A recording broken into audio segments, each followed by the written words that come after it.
we have completed that solid waste management, correct? Now we are beginning with disaster management. Chapter number 9, environmental management, science part 2. Disaster management. Now what is this disaster management? You have heard about many natural calamities. Yes or no? You have heard on also and you are experienced also. So you know how disasters are. Okay. So there are many disasters taking place, like there can be lightning, thunder, flood, fire. Okay. These all are natural disasters. Yes.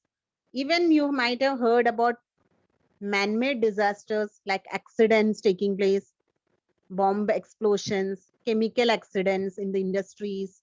Yes. Then stampedes in mass gathering. Many people come together, push each other and fall down. Okay. That is also a disaster. Riots taking place, strikes, people are killing each other. Okay. So all these are what? Disasters taking place in our surrounding. Only thing how we can classify the disaster, students, in two ways, that is natural disaster and man-made disaster. Okay, these are the two types of disaster. Okay, once again I'll repeat, in natural disasters what all comes. Let me see how many of you can name the natural disasters in the chat box.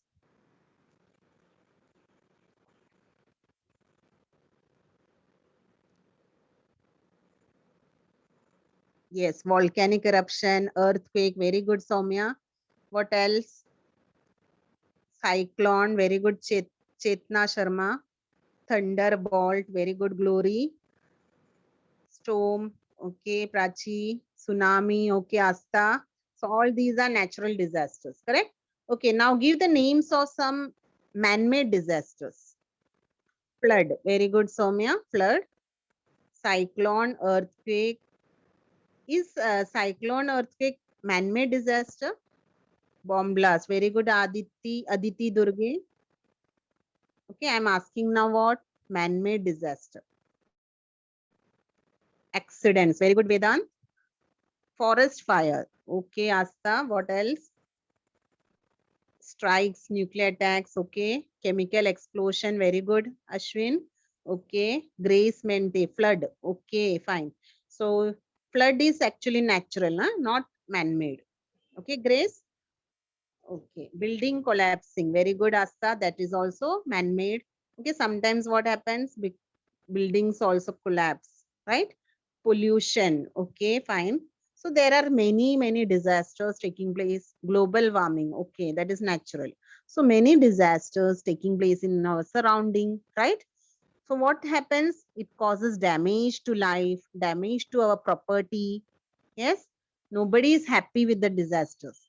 Okay, we all are afraid of disasters. What to do? Okay, so this less in this chapter they have given us some what you can say, some solutions for it, how you can do first aid for these disaster victims. So first of all, you should know what is disaster management. Disaster management is action implemented through proper planning, organized activity and coordination. That means you should do proper planning, or you should organize the activity and coordinate with each other. Whenever any disaster occurs, we should help each other instead of hiding yourself. What you can do, those people who are affected in disaster, we should go out and help them. Okay, we should plan how we can help them. So for that, there are certain methods. Now, for example, how you can give first aid to disaster victims. Let us see that. Okay. Now, here there are several methods given. What is the main objective of first aid? Can anybody write down in the chat box? What is the main objective for the first aid? Why we should give first aid to a disaster victim? Okay, to prevent the death. Very good, Vedant. What else?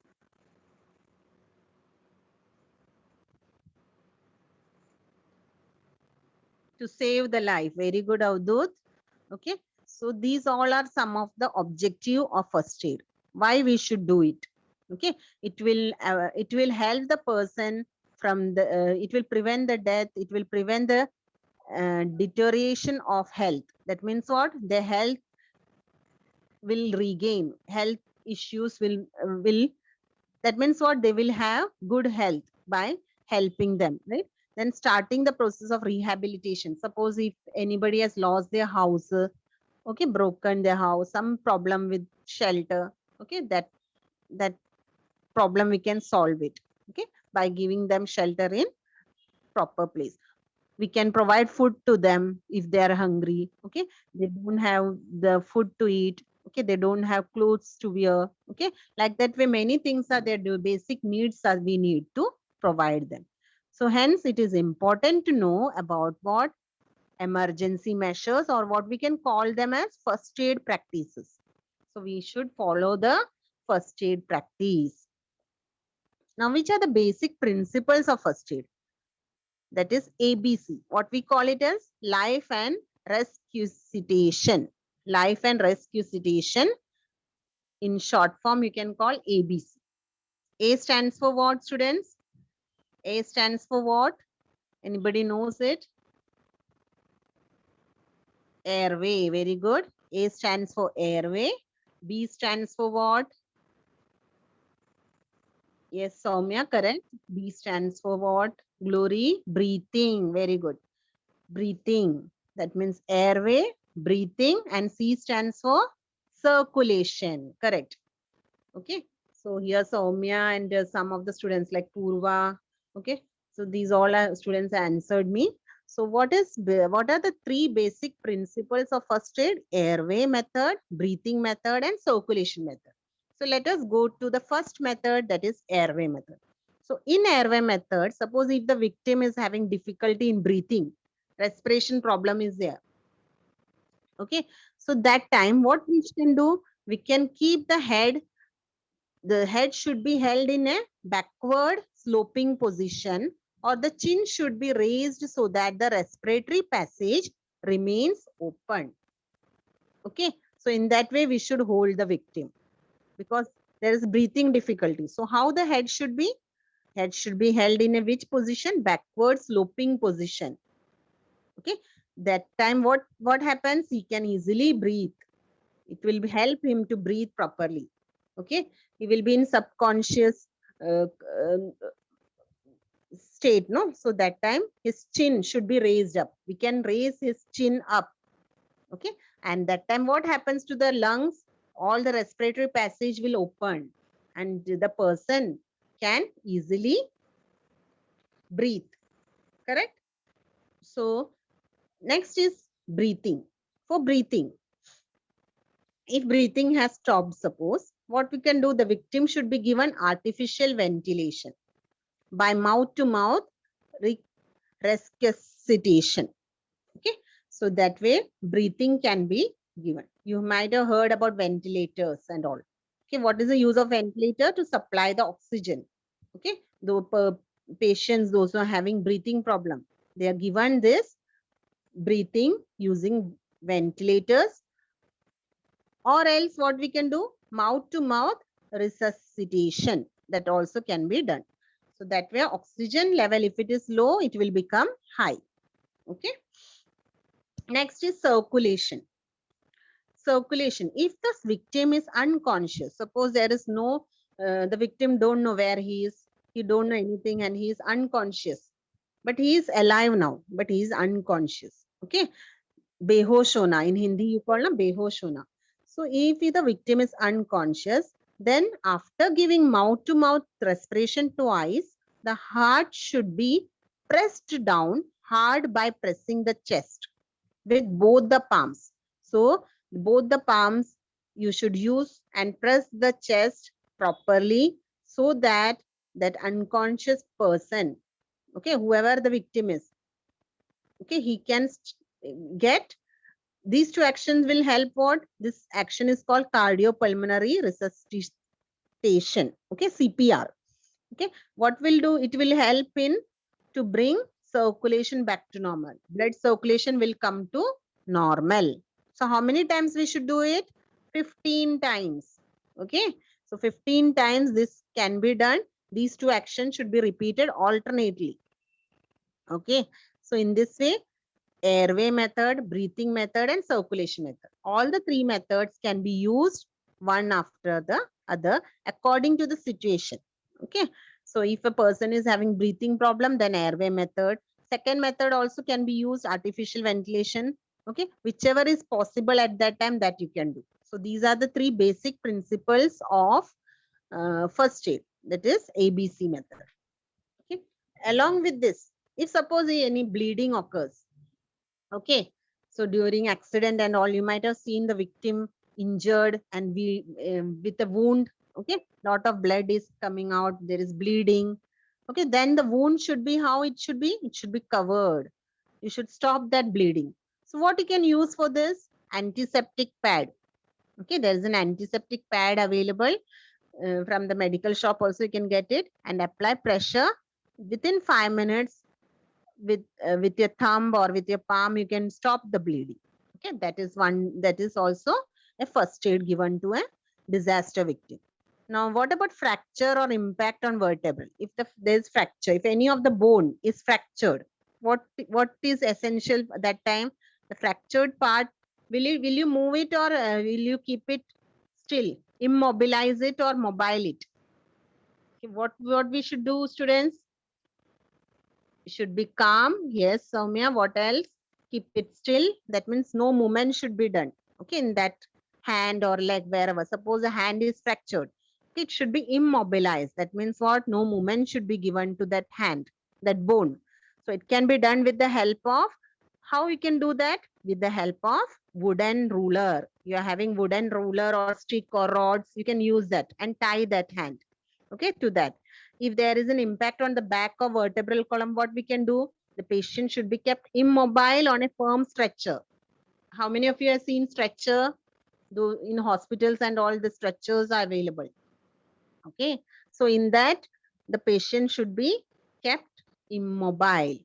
That means no movement should be there. Otherwise, what will happen? Severe pain. That person will suffer from severe pain if the bones are moved. Okay. Next is a burns. Burns, you all know, you might have heard about injuries. Okay. So if the victim is having any burning injury, what we can do?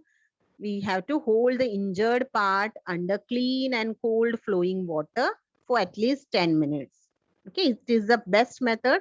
Okay, cold water, under the cold water tap, you can hold that person's injured part, suppose a finger or hand.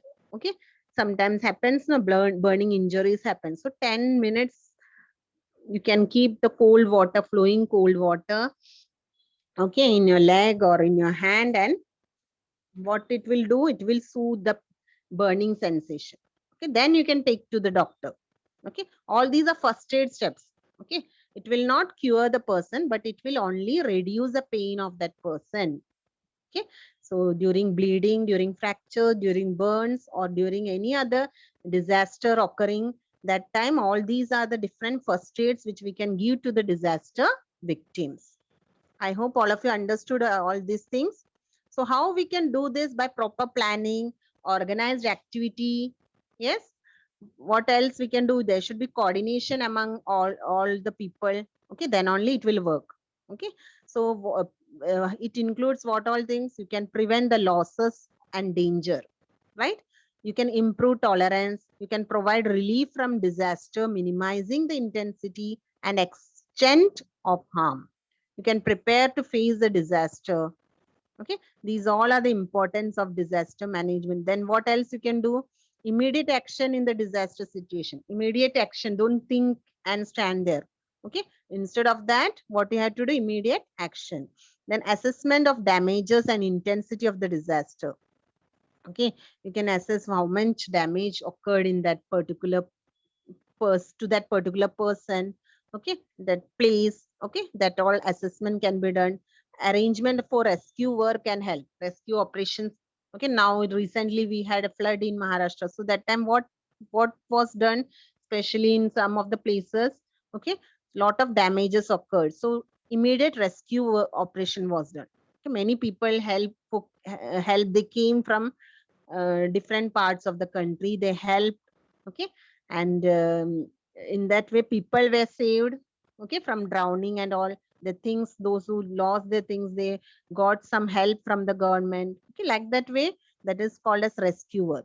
Rehabilitation and rebuilding. That means what? Giving shelter in some other place. If suppose a house and all their huts or their place of living, okay, that is damaged. So where they will live now? They don't have any proper place. So what these people will do? They will rescue them to some other place which is vacant, to other building which is vacant for time being.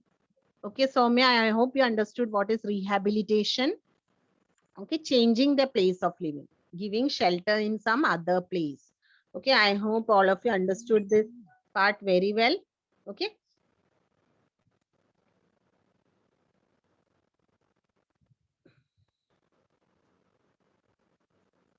Here, what we can do? We can use this method if one of the legs is injured. If the victim is not able to walk, then what we can do? We can hold by it as it is shown. In the diagram, you can see. Okay. So how it is done? This way. Okay, this is called human crutch method. Okay, you can make the crutch with the hands. Two persons can hold the hand as shown in this way and then take the victim, okay, to the hospital, or in that way you can carry. The third is carrying on four-hand chair. What is four-hand chair? Now here, this is useful when support is needed for the part below the waist. Suppose below the waist, the person cannot stand properly and is having pain, okay, below the waist. That time what we can do? We can carry the person in four-hand chair. Now for four-hand chair, you can see the picture how it is. Yes. Next comes carrying piggyback. Now in piggyback method, it is useful for carrying patients who are unconscious. If the person is unconscious, okay, that time we can carry the person like the piggyback. Pulling or lifting method. So this method is used for carrying an unconscious person, okay, or patient through a short distance. If the person is unconscious, you can use lifting method. Carrying by two-hand chair, useful for those patients who cannot use their hands but can hold their body upright. Okay, and stretcher, of course, you all know what is stretcher. Stretcher is used in an emergency. Okay, if a conventional stretcher is not available, then temporary stretcher can be made using what? Bamboos and blankets. Okay, so that is about the different way to transport the victims or patients. Okay, fine. So students, so these are the some of the methods to transport the victims.